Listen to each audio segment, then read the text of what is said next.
বিশ্বনবী তাহাজ্জুদ নামাজের সময় কি কি করতেন?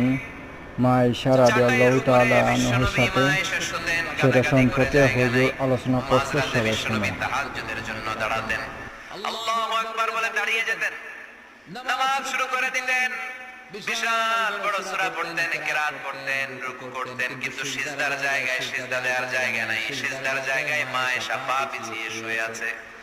বুখারীর বর্ণনা, সিজদায় যে হাত দিয়ে মা আয়েশার পায়ের মধ্যে চিমটি কাটতেন, মা আয়েশা বুঝতে পারতেন বিশ্বনবী এখন সিজদায় যাবে। সুবহানাল্লাহ পড়ে মা আয়েশা বুঝতে পেরে পা দুইটা সরিয়ে নিতেন, বিশ্বনবী সিজদা দিতেন।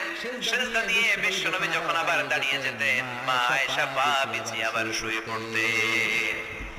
কি ইবাদত ছিল বিশ্বনবীর? হাত্তা তাতাওয়াররাবু খাদামা। মা আয়েশা বলতেন বিশ্বনবী দাঁড়িয়ে থাকতে থাকতে এত সময় ধরে তাহাজ্জুদের সালাত পড়তেন, তার পা গুলো ফুলের